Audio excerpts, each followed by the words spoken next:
سنو، تم تنہا نہیں ہو، تم کبھی بھی تنہا ہو ہی نہیں سکتے۔ پتہ ہے کیوں؟ کیونکہ ایک انجانی سی قوت ہمیشہ تمہیں اپنے اثار میں رکھے ہوئے ہے۔ پل پل تمہارے ساتھ ہاتھ بھر کی بھی دوری نہیں ہوتی تم میں اور اس قوت میں۔ جب کبھی بہت پریشان ہوتے ہو، مایوسی کی انتہائی حدوں تک پہنچ جاتے ہو، تو تب کوئی ہوتا ہے جو تمہیں ان مایوسیوں کی تنگ تاریک گلیوں میں ایک روشن کرن کی دلیل عطا کرتا ہے، تمہیں حوصلہ دیتا ہے، جو تم میں ایک بار پھر کھڑے ہونے کی امید جگا دیتا ہے، جو تمہارے دل میں سکون و قرار کے ایسے دیے روشن کرتا ہے جن کو کبھی زوال نہیں ہوتا۔ وہ ہستی، وہ قوت خود تم میں مجسم ہے، بس تم نے خود اسے اپنے اندر تلاشنا ہوتا ہے۔ ڈھونڈو اپنے اندر اس ہمسفر کو جو تمہارے ساتھ ساتھ ہر منزل پر تمہارا ہمراہی ہوتا ہے۔ جب سب اپنے بھی تمہیں چھوڑ دیتے ہیں، تب بھی وہ ایک ہستی تمہارے ساتھ کھڑی رہتی ہے، جسے کسی کا خوف نہیں ہوتا اور نہ ہی کسی کا ڈر، جو تمہیں ہر طرح کے حالات میں ثابت قدم رکھتی ہے، وہ تمہیں گرنے نہیں دیتی۔ اور جانتے ہو وہ ہستی کون ہے؟ ہاں، وہی جو تم سوچ رہے ہو، اللہ رب العزت۔ اللہ رب العزت ہی تو ہے جو تمام سہاروں کے بعد تمہیں جب ہر کوئی تنہا بے یار و مددگار چھوڑ دیتا ہے، تو اللہ رب العزت ہی ہے جو تم پہ نگاہ رکھے ہوئے ہے، جو تمہاری ہر کیفیت اور بے چینی کو جانتا ہے۔ وہ جانتا ہے تمہاری بے بسی کو، اور جب تم تنہا رہ جاتے ہو، تمہیں کوئی سہارا نظر نہیں آتا، تب تم اپنے دل پر ہاتھ رکھتے ہو۔ ہاں، تب تمہیں لگتا ہے ہاں میرا رب ہے جو مجھے چاہتا ہے، جو مجھے تنہا نہیں چھوڑ سکتا۔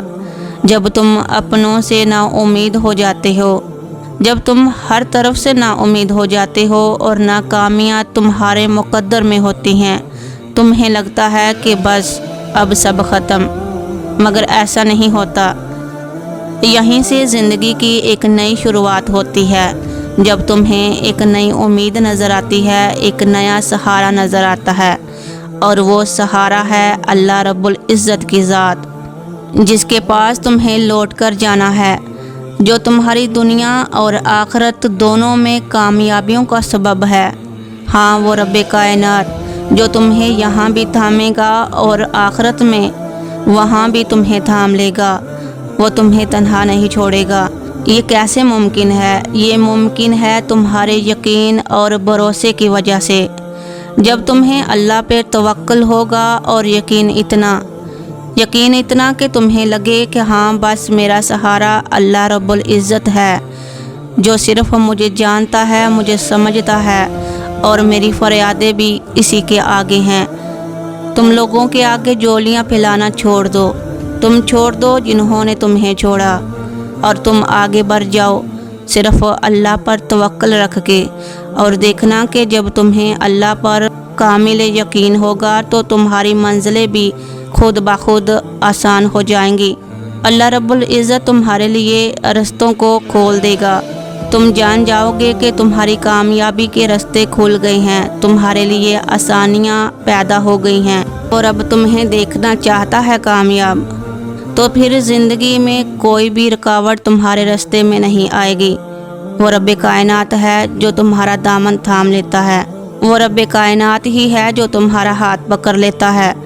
جب دو جہانوں کے مالک نے تمہارا ہاتھ تھام لیا تو تمہیں زندگی میں کوئی بھی رکاوٹ نہیں آئے گی، اور تم لوگوں کی پرواہ کرنا چھوڑ دو، کیونکہ لوگوں کا کام ہی باتیں کرنا ہے۔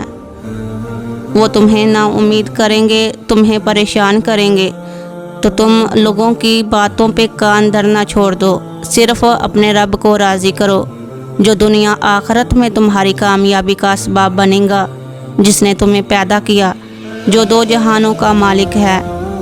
تو تم کبھی بھی نا امید نہ ہونا، صرف اللہ رب العزت کو راضی کرو اور اپنے رب کے بتائے ہوئے راستے پر چل پڑو،